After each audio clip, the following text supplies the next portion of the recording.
All right. Okay. Go ahead and fill me in on the past week.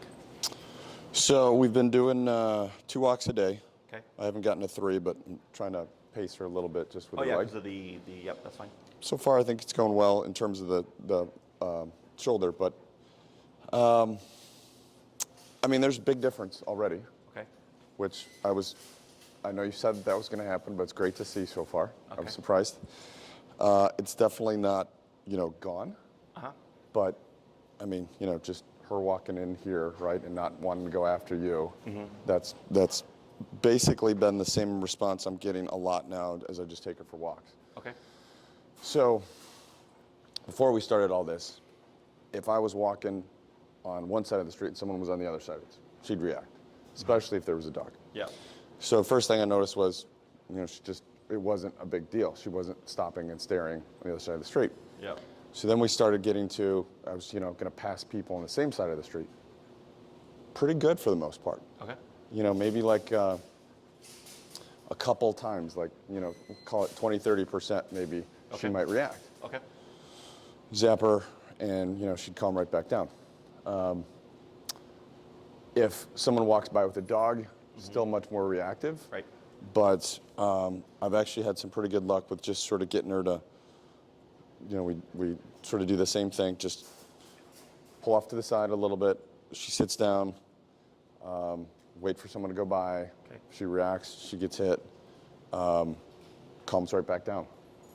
So it's really noticeable. So my questions are almost a little bit more now, not just, I know we talked about how we might need to go higher to get that to fully stop, so that the, just thought of it is totally out of her brain. But when we're going for a walk and there isn't someone around, how much should I be correcting her? When she gets way out in front of me or she starts to pull, like the pulling's actually gone way down in and of itself too, which is nice. We'll do the thing where I'll just, I'll turn and hit her once and then she'll, catch right back up and kind of refocus in. But it's easy for her to just drift a lot, Sure. So am I correcting for all of that? Or? Correct. Okay. Yep. So it's very black and white. So right here, going to come to a stop, and you're going to tap. See what she does. She backs off, and we're going to keep her in this. You're going to lightly up here, tap, and then relax. Very good, and then settle. Okay, Good. I'm 42. So, I don't know. first thing would be you came in, Yeah. and you asserted that she should put her butt down. Do you remember that? Right? Before you started talking, you told her to sit. She sat down.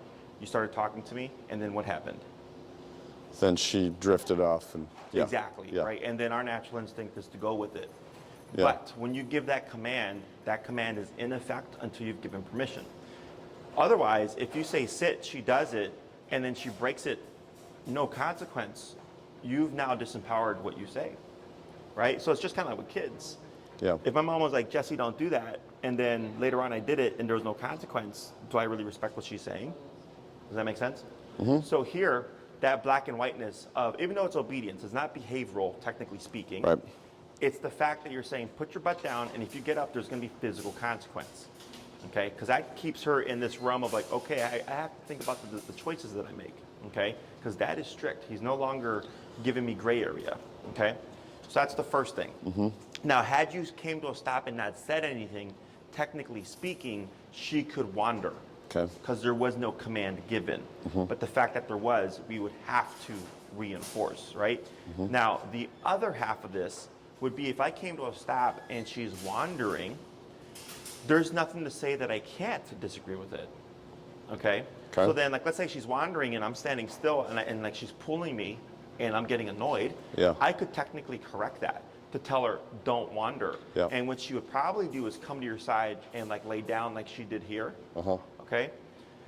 And that's fine because I didn't tell her to specifically sit or lay down. I just said, stop wandering. Right? So if she decided to stand right next to you, technically speaking, that would be okay. But the fact that we gave a black and white sit, put your butt down command, we'd have to reinforce it to that degree. Yep. Otherwise, the simpler form would be, I don't care what you do right now, but you're not going to wander and pull me all over the place. Yep. Okay? Now, the reason why that's important is she comes in and the first association is, I'm gonna just explore and do what I want. The main thing is do what I want. Because if she wants to be reactive, if she wants to lunge at someone when they're passing, right? Those are things she wants to or decides to do. Does that make sense? So what you're saying here is you don't have freedom to make that kind of decision unless I give you a break command. And the break means now you're free, but you still can't lunge. Now you're free, but you still can't be reactive. Okay? So going back to when you're walking with her and there's nothing going on, most people go by, oh, the dog isn't pulling as much, it's so much better, right? But it's not about how much they're pulling. It's about, with heel, it's her right shoulder parallel to your left leg. Okay, just like if you're to be walking side by side with someone, we're shoulder to shoulder. That's how she should be. Never forward, a little bit behind, I give a foot, and a little bit to the side, I give another foot, is the range. Okay? Anything outside of that would be corrected, keeping it very strict. Okay? So heel is a very specific looking behavior. It's not, we want the dog to pull 70% less. It's right shoulder to left leg, parallel no matter what's going on. Okay? So the whole purpose of that is if you're very strict with the heel, again, we should start to see, like you mentioned, reactivity towards people across the street is going away, passing by people is going away. Right now we have 20 to 30% of like if they have a dog or something and you step aside and what's going on, right? So the tighter and tighter you are with all these rules, we start to see some of that stuff go away as well. And there's going to be the stuff that you have to address directly. So like, let's say I got really close to you, like within 2 to 3 feet, and then she lunged. Well, she lunged because I got so close to you. Does that make sense? So that's kind of a separate situation. But if I can walk past her, which is realistic, and she's not lunging, then great. That's what that black and whiteness is creating. So then we will have like some kind of residual stuff, which we'll address, like you said, with the corrections for the behavior itself. Okay. So when we're dealing with any kind of reactivity or defensive response or aggression, it has to be black and white. People tend to go by, well, when does the dog learn to just not do it and like proactively not do it? And that's not a thing. She's not doing it because of everything that you're doing. Does that make sense? She's a 2 to 3 year old child in her brain forever. She's never going to mature and become an 18-year-old and go out and get a job and help support the family. She's 2 to 3 years old mentally forever. So would we ever trust a 2 to 3 year old child to like proactively do things? No, of course not. You have to tell them. Go get dressed, go put away your toys, go eat your vegetables, right? Pick up your underwear. Like you have to tell little kids what to do because they're too young to be proactive about things, you know? So that's her forever. Except the application of the tool should be going down because you're being so strict. She's learning if I'm just here, I can avoid everything. And with the presence of the collar, there's now threat of consequence. So now she's going to change her reactivity, right? Her decision of, because she's thinking, well, I don't want the consequence. She hates the collar. Like she starts to literally shake as soon as it touches her skin. And this is normal in the beginning because right now what she's getting is discipline. So like my dogs, when I first trained them, same thing. They didn't like the collar. Now when I bring it out, they come running to it because they know it means they're going to go for a walk. They get to run around off leash. They get a lot of freedoms. But in the beginning, because it's like boot camp, because we're worried about the reactivity, right? So I approach it like boot camp style because I want to get that reactivity, as much of it resolved as quickly as possible so that you feel good and you feel motivated. And you're like, wow, this is working and it's easy and I can do this, right? And then over time, she'll get over it. And then she'll start pulling out the collar and she's going to learn, okay, I'm going to go for a walk. Or I'm going to get to run around at the park. So, does that answer your question? Other questions? I mean, I think those were the big ones for the moment. I know we talked a lot about the setting on here, and I don't think that there's one number yet, like you talked about, that I've really, like I just left it on 42 from the last time we were, going out for a walk, and she obviously reacted. So I don't know. Sometimes I'll turn it up a little bit, but just sort of leaving it around here now. Okay. So you walk out the door and at 42, let's say when it comes to correcting her, like how much liberty she's taking in where she should be, how do you feel? Like, is she like 70%, or is like I'm turning 10 times every walk at 42? It's definitely not, it's not something she'd do on her own yet. Like, you know, I sort of see her just not reacting on her own. Okay. Obviously, I'm correcting. I don't really see her sticking to my side just yet. Okay. Used to be when I'd first walk out the door, she'd be so excited, right, and instantly start to pull. And for the most part, she'd go to the bathroom pretty quick, too. So there was kind of a tough, like, do I let her just, you know, pull because she might need to go to the bathroom, or is she pulling just because she's being a little jerk? So that's gone. You can see that even when we get to the door, I open it up, she's like tentative a little bit. Sort of look around, step out, and, you know, we start to walk. But for the most part, God, that other dog looks almost exactly like my second one. Oh, really? Is that Marshall? It is, We've had him here since he was 2 months. it is odd how much that dog looks like mine. Sorry. Anyway, so we'll start to walk, and for the most part, she's not like pulling, but she's also not right against my leg. So what I had been doing was giving it like a little bit, obviously too much room. I wasn't correcting it instantly. I'd let her get a little too far out, and then I'd correct her, do a turn. That would bring her back for the most part. A little bit later, do the same thing again. A little bit later, probably do the same thing again. Maybe towards the end of the walk, she would be settled in, and for the most part, sticking by me. But it doesn't, you know, doesn't start that way. Okay. So let's say at 42, every 20-minute walk that you do, you end up turning 5 times. Okay. 42 is getting me 5 turns a walk. So then I go 45. And then 5 turns every walk becomes 4 turns every walk. Then I go to 50. And then 50 goes from 4 turns every walk to 2 turns every walk, right? You'll start to kind of notice, like, the higher you go, the less you end up doing. And eventually, let's say you hit 65. And at 65, you notice, like, man, I turned once yesterday, tapped at 65, and it's been 5 walks, and she's not trying to get ahead of me again. Is you're going to see a big gap in terms of her trying to push the boundary. Okay.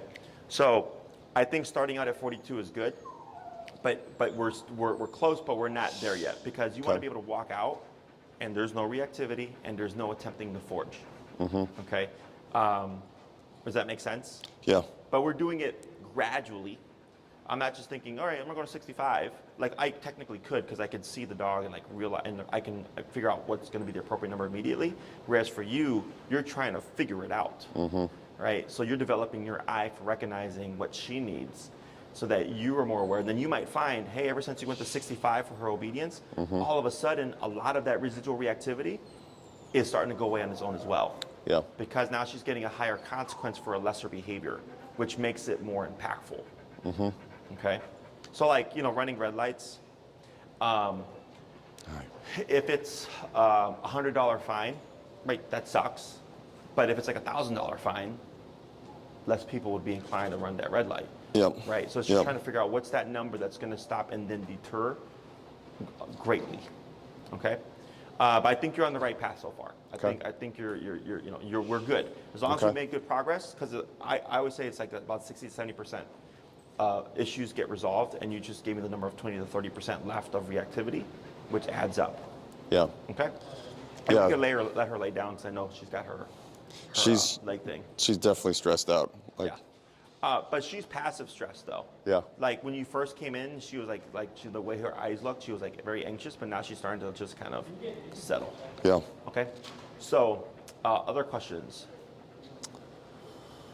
Not yet. Any concerns? No, I don't think so. Okay. So what we're going to do is a quick review. I'm going to just have you show me what you've been doing. Okay. And then we'll see that everything looks good. And then we're going to work on the second half of HEAL today and touch on handling like that residual reactivity. Okay? All right. So whenever you're ready, you can move forward. Let me just walk her? Yep. Okay. Just back and forth here.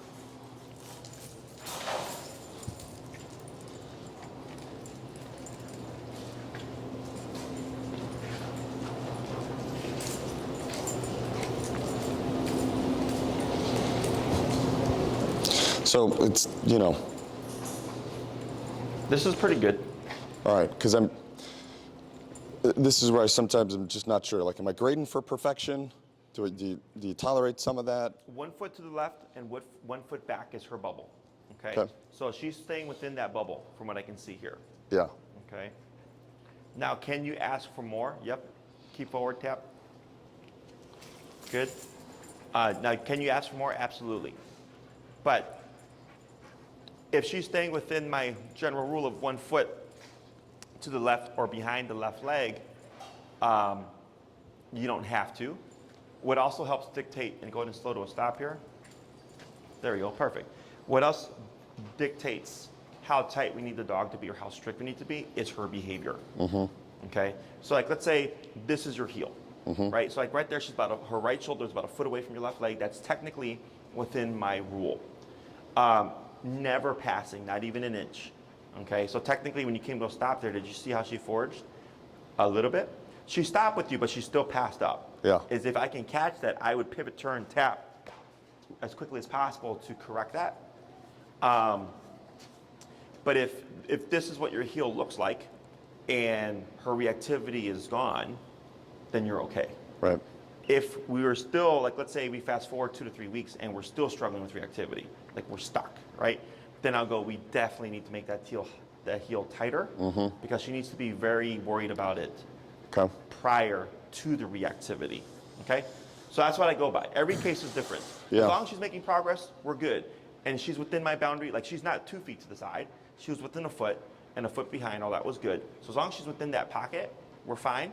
Okay. As long as we're making progress, we're fine. Otherwise, if we notice she's having issues, like I get some clients, it's rare, but I had one where we withdrew like all affection and stuff like that because it was a very reactive case. Dog made a lot of progress. And the owner's like, well, can I give my dog affection now? Yeah. I said, sure, we'll bring it in and see what happens. And literally like night and day, they started giving their dog affection, all of a sudden reactivity started to come back. Okay, and I told them this is a dog that I would not give affection to because it just throws off the dynamic, right? Whether or not they choose to do that is on them. So it's a trade-off. Yeah. They decide, okay, I'm gonna not give my dog affection and not deal with reactivity, or I'm gonna give my dog affection and deal with reactivity as a response. Right. Okay, but all this looks good. Okay. So questions on that? Not so much on that. I mean, I'm still trying to understand just how safe it is, to walk past people. Okay. I'm not at a point where I feel comfortable letting someone just, cruise right past her like that. So I don't really I want to continue to make it normalized, but I'm trying not to push the boundaries. So I'm not real clear on what's, safe to try and what isn't just yet. Hey, Elias. Yeah. Would you do me a favor? I think my sleeve might be in my office or in this area here. If not, would you check my car? It might be in the back seat or in my trunk. Okay. So we're gonna put some pressure on her. I'm gonna come and make physical contact with her, and then we're gonna see what she does. Okay. Okay. So when it comes to passing by people and stuff, because you've had a period of time of her being reactive, right? So now it's just kind of like a little bit edgy. There's no rule or law that says you have to pass by another dog, or person, okay? How you can utilize all these things is if you're walking and you see someone approaching, is I would command the left side of the sidewalk, right? And we tend to give space. So if I claim this side of the sidewalk, I would expect that person to come over here. So now we have dog, person, right, as opposed to person, dog, person, right? So that's one way of taking it. Another way would be you have no means of getting to the other side, okay? Is shortening the leash and going off to the side as you're walking. Yep. You can also move her to your right side. You can do that because it's you making the decision. Yep. So as you're walking, and you see it half a block away and you decide like, I want to address this proactively, is you would bring her from behind as you're walking to your right side. So it's dog, person. Does that make sense? Yep. So heel is black and white. Heel is absolutely at the left side at all times, but life doesn't allow you to be black and white. Yeah. There's going to be gray area, right? So, yeah, for the most part, that's what I do. Just try to keep myself between her and, someone that might be passing by. But I recognize that there's going to, at some point, come a time when, it's just going to be impossible. And obviously, the that's what I'm here for, right? Because I want her to, I'll probably never be fully 100% confident that that's just totally okay and I'm not going to be zeroed in on it. But if it happens, you know, I want her to be okay. And Sure. So right now with my sleeve, I'm going to come and make physical contact with her, and we're going to see what she does. So go ahead and shorten your leash. Thank you, sir. Shorten more. That's good right there. All right. So what I'm going to do here is this, she can bite and attack or whatever if she wanted to. As long as she can't get to me, no physical harm is going to be done. Okay. So if I come over, so she's already looking.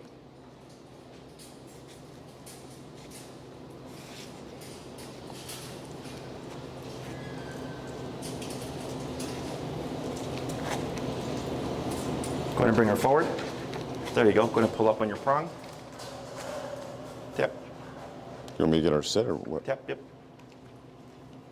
There we go.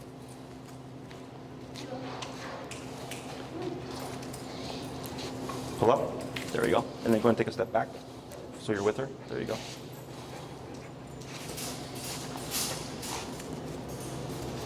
Up, tap. There you go. And then shorten your leash a little bit more. Probably grab him by that handle. There you go. Good.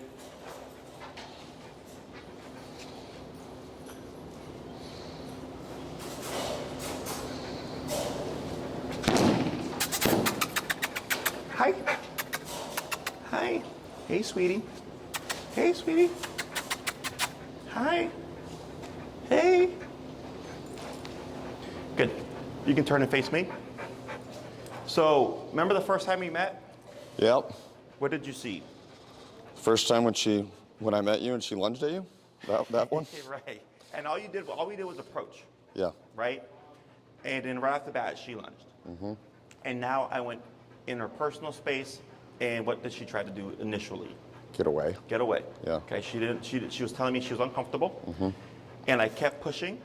I would expect at some point she would escalate, okay? Because she's going, look, I'm backing off. I don't want conflict. I don't want conflict. And I keep going. I would expect the bite to happen. Yeah. And that technically would be a valid bite, okay? Because she avoided confrontation, and I kept pushing. She was like, all right, you know what? You're not backing off. I feel threatened. Here you go. Okay, so that would technically be valid. She didn't do that. So then I had you shorten your leash so that you can keep her more contained, so she has to take it and not move, okay? And you can see where she was jumpy and she was nervous, but at no point did she give any real defensive posture. Yeah. Her hackles didn't go up, she didn't close her mouth and start staring at me, she didn't start growling, she didn't start snapping, right? So the way this has worked is when you had her initially on the harness, right, and in a different psychology, is it was creating more frustration. So you're entering the world with her from your home with her already in a frustrated state. Okay. So it's kind of like with humans, like let's say I have a bunch of stuff personally, wrong things going on in life, right? Just like life's not on my side, and I come to work and then I'm already kind of agitated, and then an employee screws up something. And it's not even a big thing, they just screw up something, and I just blow up. Why? Yeah, because you're already cranky. Yeah, it's just too much stuff going wrong, Right. And get frustrated. That's your dog. So when she was going out in the world, there was just things, not that you were doing things wrong intentionally, right? Your intention was to try to help her, but unfortunately it was the wrong information. So she's going out already in this state, and then you add some kind of stressor, and we get reactivity. That's why I was like, we're not even gonna I didn't really focus on reactivity. We focused on structure and getting things to be right in her mind, so to speak. So that when I come in right now and put her under even more pressure, we technically shouldn't see anything, or if we do, there should be more of a buildup, right? Not this, like when I saw you the first time, it was just blow up, right? 0 to 10. Whereas here, because she's not coming out at a 4, she's coming out at a 0, it would take more for her to escalate. Yep. Does that make sense? Yep. So the dog's actually here. Oh, that little pit right there, that brown one, I don't know if you can see her. She's right at the edge by the pen. She's like facing that way. Yeah. So that's Lake. Same exact problem. Okay. Same exact problem as you. She came in trying to lunge after everything. And then by the end of class, I touched her with my sleeve and she did nothing because she came in stressed. And we were giving her physicality, which helped her de-stress. Okay. Right? Which doesn't make sense to us because we're like, why? How does physicality make sense to a dog? Because, or de-stress them. It's because that's how they communicate. And when you communicate clearly and in a way she understands, now frustration starts to go away. Yeah. Does that make sense? Yeah. So here, if she can take that much pressure, the assumption would be walking past people shouldn't be a problem.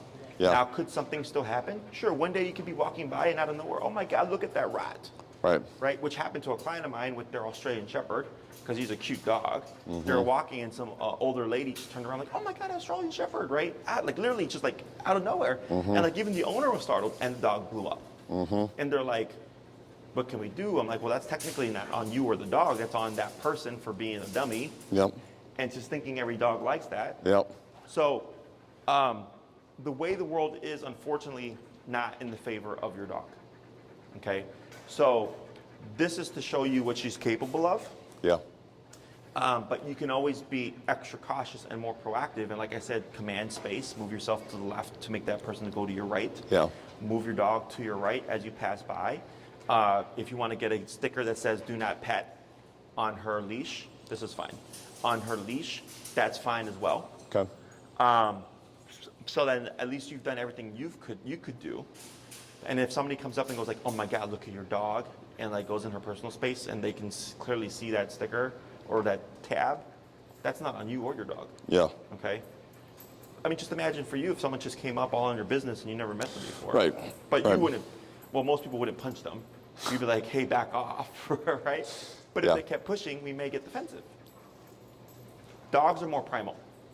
For her, she doesn't understand that person going, oh my God, look how cute you are, is admiring her. She's just going, hey, I'm nervous and you're getting in my personal space. I perceive threat, and it's kill or be killed in my world. So I'm going to nip or lunge or whatever to tell you to back off. Does that make sense? Questions on any of that? No. I mean, I'm encouraged to see her not react when you tried her. When I what? When you tried provoking her. Oh, yeah. So, I didn't think she was going to do anything. Because this is exactly like that other dog, Lake. Just pent up frustration. So now what she's learning is like she can be in a setting like this with this going on and not have to be on edge. Yeah. She can coexist in this kind of setting and be in a relaxed state.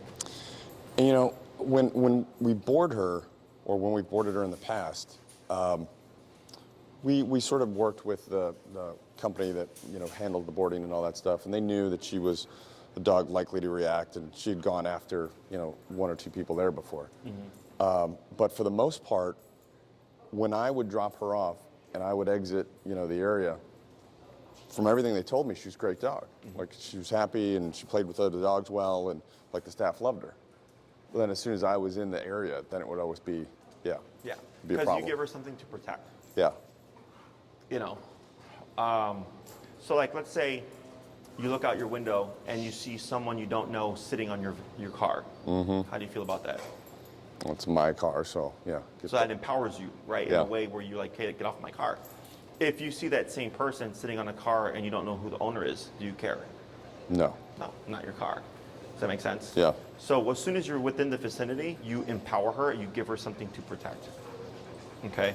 So, is it anything good or bad? No, it's just dog being dog. Like my pit is the same way, except she won't. Like, let's say she was sitting here and another dog approached, she would curl her lips. She wouldn't just all out blow up. But I would correct her and then correct that dog to tell that dog, you're not allowed in my personal space unless I invite you. Okay? But she's still like, I can't make my dog like another dog approaching, right? Just like if I'm with my girlfriend and then an ex-boyfriend comes up and starts talking to her, like she can't make me like that situation. Does that make sense? I either care about it or I don't care about it. Yeah. It's how I handle the situation that matters. Yeah. So it's the same thing for dogs, except for dogs are more likely to be defensive. So like my pit, she'll get defensive, but she'll just curl her lip saying like, hey, I don't like you being this close to my owner. She won't just all out blow up. Okay? So, because dogs are reactionary, they're not proactive. She's not sitting there plotting like, when dad gets back, I'm gonna protect him. where I'm going to become defensive and I'm going to be a jerk to everybody. She's not doing that. As soon as those prerequisites are met, where there's another dog or a person and you and her brain just flips, and all of a sudden it's like, I need to protect that. There's no proactive thinking on it. Okay? Questions on that stuff? No. Good. So what we're going to do is we're going to work on the second half of heel now. Very simple stuff. In terms of when you walk with her and like it's an empty environment, yes, it's expected she should still walk at your side. Okay? If she's not in heel and you were to say break, it doesn't matter how she walks because she's not in heel. Okay, so today with incorporating the word, it's going to make it a bit more clear for you to have an on and off switch. So think of the word heel as clocking her into work, and the word break, or whatever your release word is, free or okay, is clocking her out of work. Okay. Right, so like right now my employees are working, they're clocked in. I would expect them to be doing their job, right? But if I saw them like on their phone chatting with their friends or something like that, I don't pay you to do that. I'm going to say something. But when they clock out on lunch or when they clock out after work, I could care less who they talk to or interact with, right? Same thing for your dog. When she's in heel, it's expected she's here, no gray area. And when I say break or give my release, now she is free to explore. And we can even walk, and we can walk leisurely. And she can be out and like just walking ahead and maybe even pulling a little bit because she's not clocked in. But if she's not clocked in and we're walking, what might I see? Then she's just going to wander around, right? Or then what else? Sniff. Let's say a person is walking by or a dog walking by. Yeah, she's going to be much more likely to react then, right? Correct, because she's not clocked into work. Yeah. So technically speaking, she's free to be reactive. Yeah. Right? So then if I have her and we're on break time and I see an oncoming potential reactivity moment, I would go ahead and assert myself again, put ourselves in a situation where we're under control, let that pass, and then release. Or if it's a big enough of a buffer, like let's say it's where Elias is and they're walking with the dog and I'm holding her, I'm watching her, and then she might go like this, like what's going on over there? And if you don't like it, we're not giving any instruction. We would just correct to tell her that's not allowed, even when you're on break. Okay. So it's like kids in the playground. Okay. They can run around, be kids, but they can't bully each other. Yeah. They can't scream at each other. They can't insult each other. They can't push each other, right? They're there to be free as kids and scream and yell and run around, but there's still rules in play. Does that make sense? So that's the difference between obedience and behavior. Obedience is we're using the task to help the dog deal with life. And then there's the dog is free and not under task, so they technically could perform the behavior, but we're teaching them, even if you're on your own time, you still can't do that. Okay? So what we're gonna do here is we're gonna add in the word of heel. This part is super simple. You're gonna cue the word heel first, and then you're gonna begin walking with your left leg first, okay? So you'd be like this to her, you cue heel, you're gonna start moving with your left leg first, you're gonna walk for a bit, circle around, come to a stop. She should automatically sit. Once she sits, wait a moment, heel, left leg forward. Now we're walking again. We're gonna repeat that a few times, okay?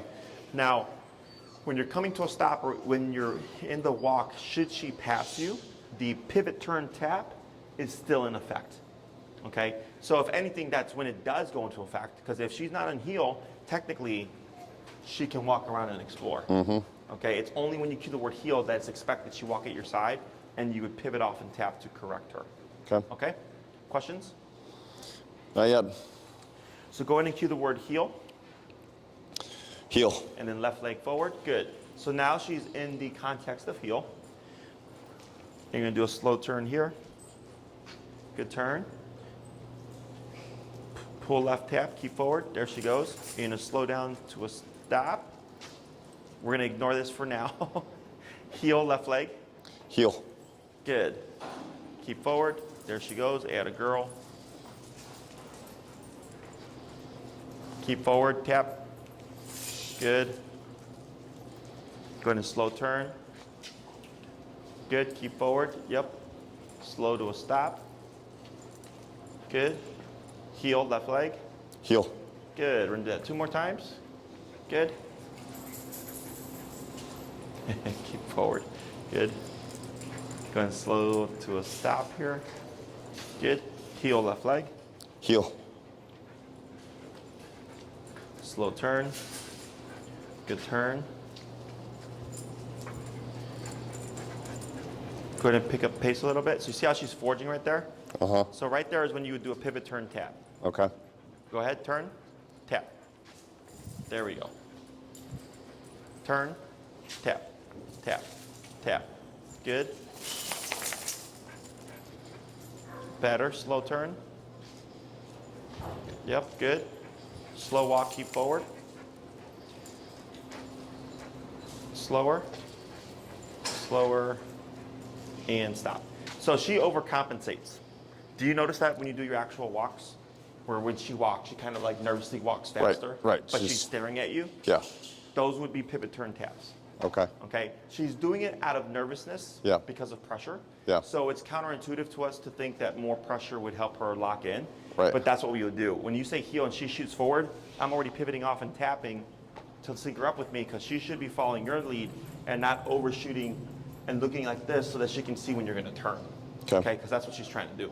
We're going to do 3 more reps with the intention of pivoting off very quickly and tapping to line her up with us. Okay? Go ahead. Hey, Elias. Get a present. Heel. Heel. Turn. Tap. Tap. There you go. Good. Turn. Tap. Right. Good. Turn. Tap. All right. Watch. Keep forward. Better. Turn. Tap. Good. There we go. Keep forward. Good. Turn. Tap. Slow walk. Keep forward. Keep forward. Yep. There she goes. Keep forward. There we go. Slow turn. Good. Slow walk. Keep forward. Slower. And stop. Yeah, she's got a weird habit where she stops. Yeah. But does this happen on the walks, or does she just go? No. She's more likely to drift than she is to be this dialed in and like so nervous, and she's more likely to just want to drift and sniff things. And Okay.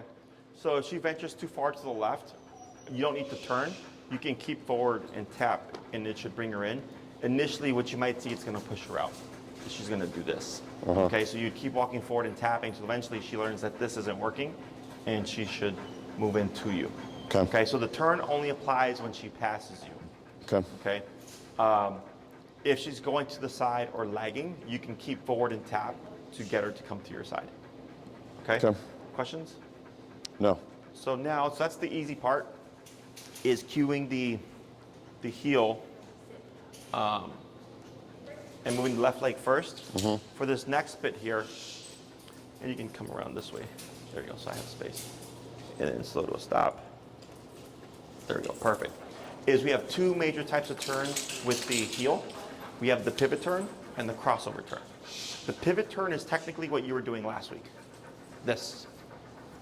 Like this, right? The about face turn or pivot turn, always to the right.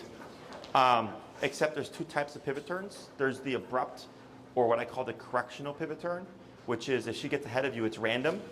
Well, not random, but it's abrupt and it's quick. There's no fairness to it, because if she's passing me, she's telling me she's not paying attention. So I do the pivot turn and correction, so that for her, she's going like this, she feels it, she goes, oh, he's going that way. Yep. And she catches up. So that will always be abrupt and quick. Then I have the communicated pivot turn, which is when she is paying attention and she is following your lead. So if you slow down and she slows down as well, she's paying attention, I have to communicate what I'm doing.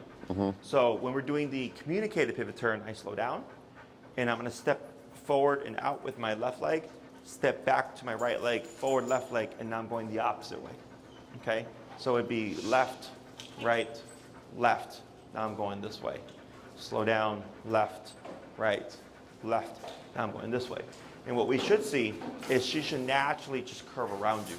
So when you're walking and you slow down, you step out, you should see her just naturally turn with you to move with you like this. Okay? There should be no remote here. pretending she's paying attention. So if I slow down and she keeps going, she's not paying attention, yes, I would just turn it to tap. Okay? But if as long as I see her slow down and when I step out, she's kind of curving around me and moving with me, we're good. She might even stop where you'll slow down and she'll stop here and you'll extend out and she probably wouldn't move to follow to about here. And then she'd come in and walk with you, okay? It doesn't matter how she turns with you, it just matters that she turns with you. Okay? The second turn is the crossover turn, and this is where you're gonna be crossing over her, okay? So you would slow down, and I'm gonna time it. I'm gonna cross over with my right leg at a sharp 90-degree angle. So I'm cutting right in front of her. Then I go left leg, and I'm gonna cut it again, my right leg. Now I'm going the opposite way. And I slow down and cut again, right leg, right leg. Now we're going the opposite way. So you're making like a half square shape. Okay? So we're walking, slow turn, cross, right leg, right leg, now going the opposite way. Okay? When we do this turn, you might see her get a little bit more nervous because you're turning into her. Yeah. Okay, so we're putting presence on her. So she might kind of backpedal, which is fine. Or you might see her stop and cross over you and then finish the turn like this, okay? No right or wrong, she just needs to turn with you, okay? We're gonna start first with the pivot turns. That's gonna be left, right, left. We're gonna do a batch of those and then we're gonna go into the crossover turns. Okay? Questions? Nope. Go ahead and cue the word heel. Heel. And forward, good.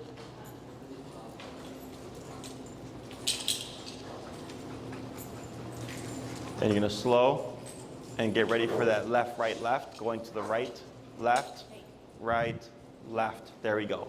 So she sat, but as soon as you move forward that left leg, she started moving with you, that's fine, okay? Go ahead and pick up pace a little bit.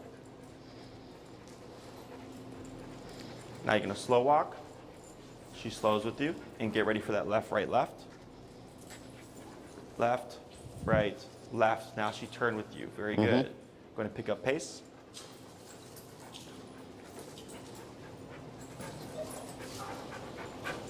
Go and slow down. Get ready for that left, right, left. Left, right, left. Very good. Very good. Two more.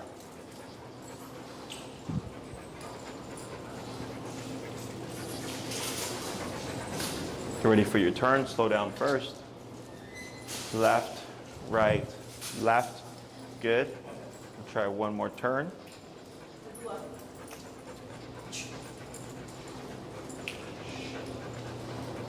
Slow walk. And get ready for left, right, left. Good. Now slow walk. Keep forward. Keep forward. Slower. And stop. Okay. So you see how those turns where you didn't have to really correct there, and she was following your lead because now you're communicating. Okay. We're gonna do the crossovers and then we'll give her a break, and I'll kind of fill you in on how all this stuff works together. Okay. So now you're gonna do that half square shape, going left, where it's gonna be right leg, right leg. Now you're going the opposite way. Okay. Go ahead. Heel. Heel.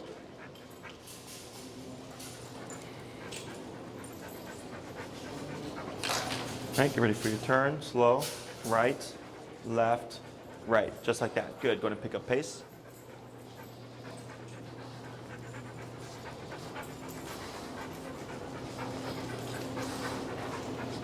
And slow, right, left, right. Like that. Perfect. Three more. Shh. Hey, Cashew and Oakley here. Right, left, right. Good.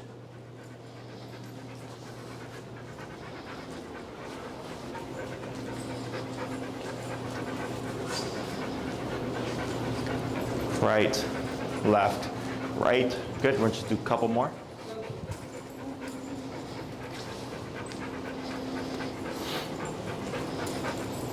Yep, slow walk. Right, left, Right, very good. And last one.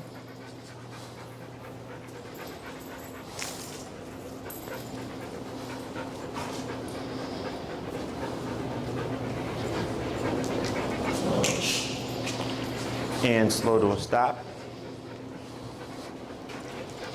Good. And then here you're going to say break, but you're going to stand still. Oh, what's your release word? We didn't get one yet. Oh, so the word that we use is break. Uh-huh. Some people use the word free or okay, and that means your job is done. Okay. Okay, which word would you like to use? Go with break. Okay, so you're just going to say break. Break. And then now, if she, even though it doesn't look like anything significant, now she could lay down. Mm-hmm. Okay, so when we're in the concept of heel, I want to reinforce that sitting position. Okay,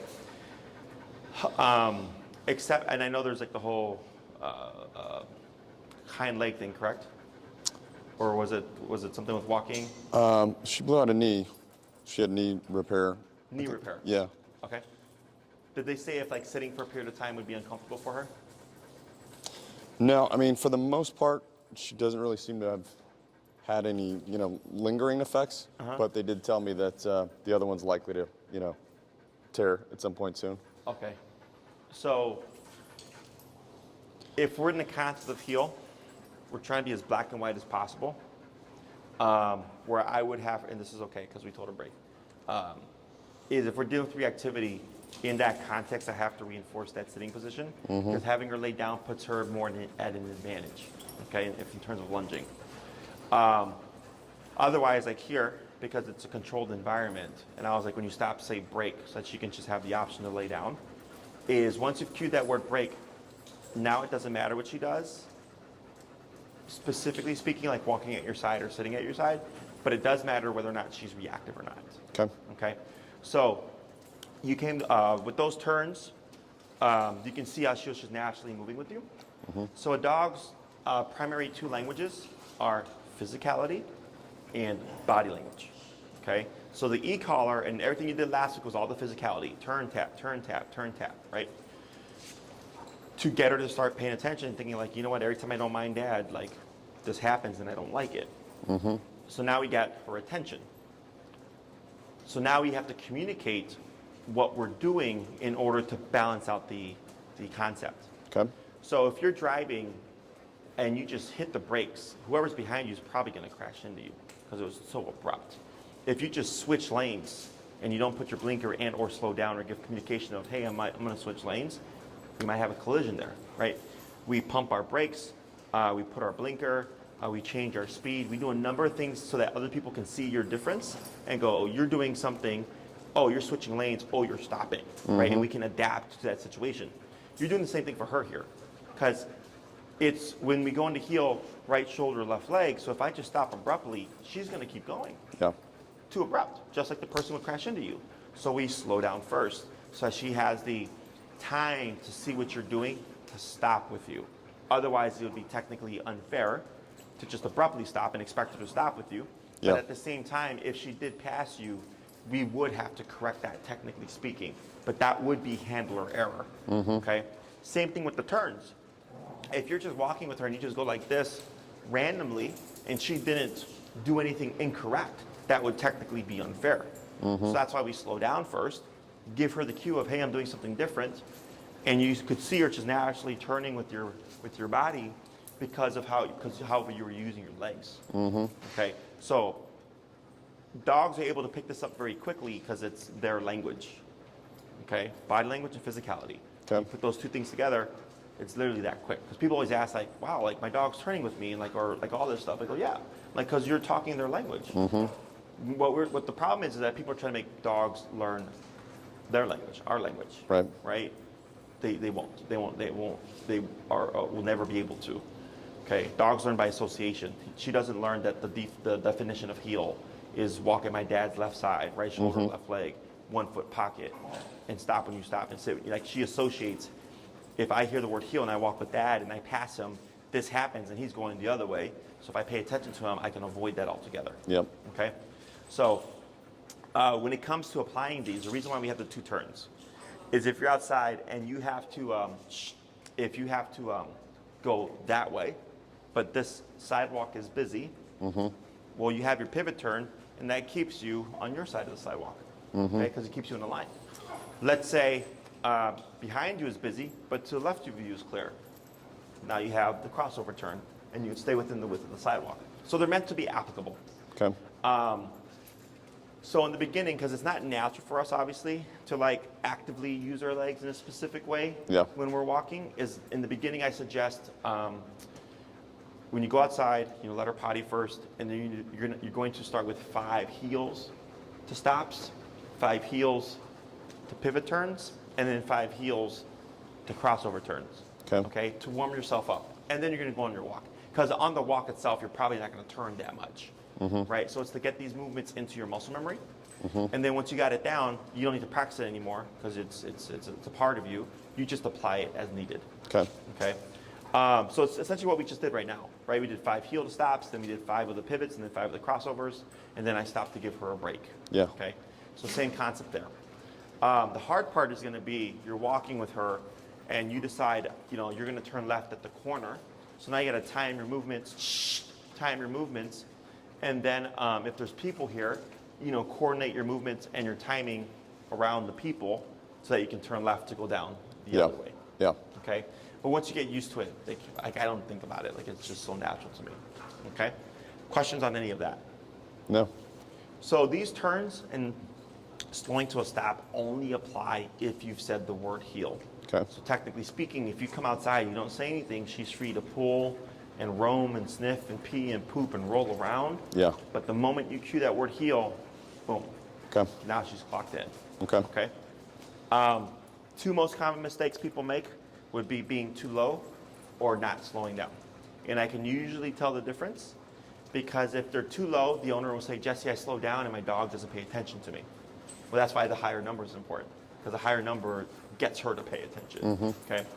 Or they'll say, Jesse, I'm doing the turns and I keep crashing into my dog. That means it's too abrupt.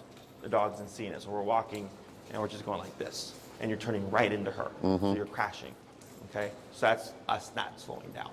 Okay? It's almost always one of those 2 things. Okay? So if you ever find yourself kind of in that pattern, you can kind of troubleshoot what the answer is by going, okay, I slowed down, so I did my job. She didn't slow down. Tells me she's not paying attention. Tells me 42 isn't high enough. Okay. Or I'm at 60 and she's paying attention and I keep crashing into her. Oh, I'm not slowing down. Okay. Questions on any of that? No. So for the residual reactivity, you said that's with people walking with dogs. Is that correct? Yeah.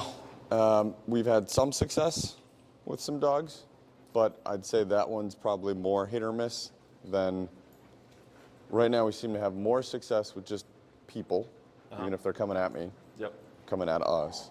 But, if that's like 70%, right, maybe someone with a dog is like 50%. Okay.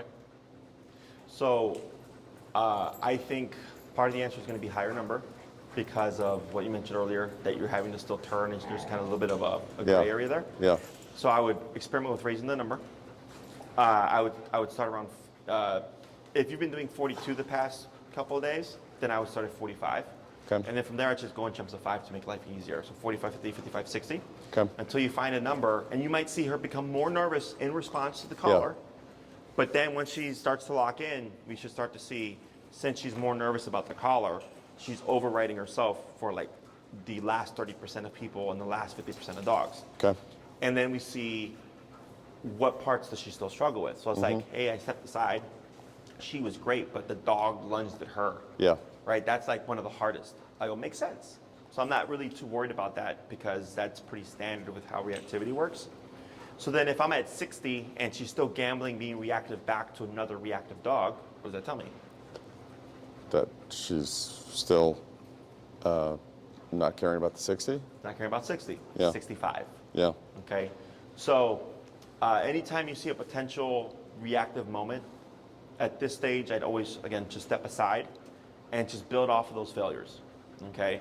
So if it's, all right, that dog lunged at her, I was at 60 just for the walking stuff, and that's the first time that's happened and she was still reactive, and I tapped her at 60 and she just kept blowing past it, next time I'm at 65. Or let's say it stops her. Let's say 60 stops her right away. No problem, one tap, boom, done. And then the next time you see a reactive dog, again, she lunges, tap, one tap, done. The next time, dog lunges, she lunges back, tap, done, right? So it's an easy stop. Yeah.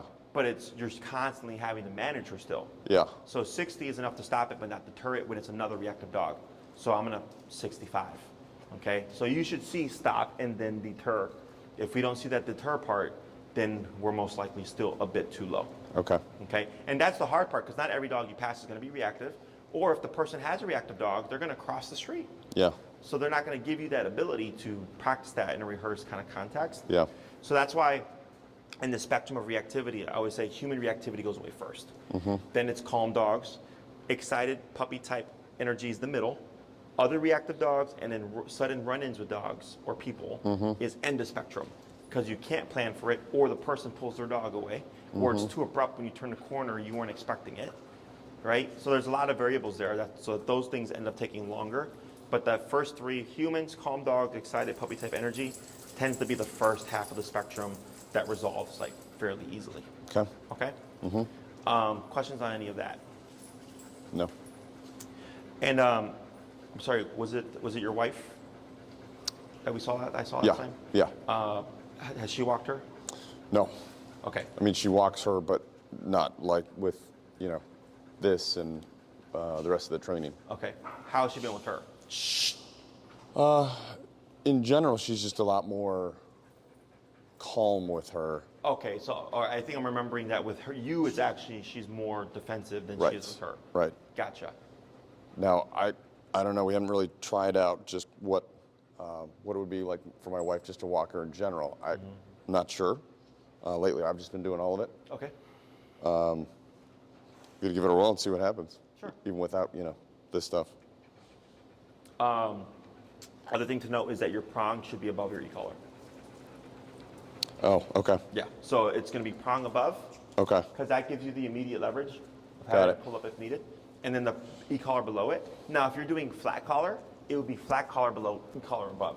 Okay. Okay, but because you are incorporating the prong, we want that to be Yeah. on top. Okay. Yep. So you might have to take out a prong or two, but with the e-collar behind it, it should help keep it in place, because there's nothing because it's going to block it from sliding down. Okay. Other questions? No. I think we're good today, at least. But Next class, because we're doing 6, correct? yes. So we got this down. We'll keep tabs on the reactivity, just kind of touch upon it each week. So the next one could be showing you how to socialize her with people. Okay.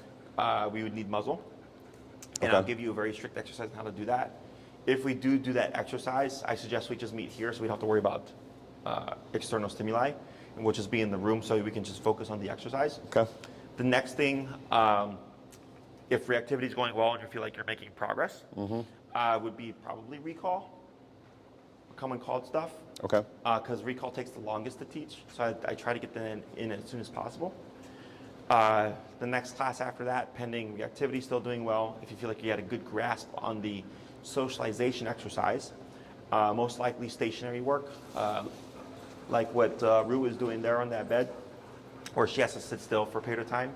So when people come over, if there's any issues there, you have a preventative approach. If people coming over is an issue, that can also be a class, it could be the 6th class or whatever. But the stationary control allows you, we can't make her like the guest. Yeah. That's what the socialization exercise is for. We Yeah. can't make her like them. So if the answer is, hey, I don't like this person, but I'll stay over here where you tell me to stay, and I'll just mind my business, it still allows you to have people over and not have to really worry about, is she going to do anything? Okay. Okay. So there's a couple of pieces to that puzzle there. Okay. Anything else? Let's see. The 9th, right, is maybe next Saturday. Okay. That sounds good. I'll, bring the muzzle, however you want to do it. The 16th, which is in 2 Saturdays, I'm going to have to just reschedule. That's My fine. wife and I are going to be out of town. Sure. So just let Maria know, yeah. and then she'll adjust the calendar accordingly. Okay. Okay. And then if you would actually let her know the next class would be here as well. I'm Okay. going to try to remember to let her know. This way she can already plan ahead, and if she needs to alter the time or anything like that. Yeah. Okay. Anything else? That's it. All right. Good job. Thanks, man. You can just place your mic on the chair there. Okay.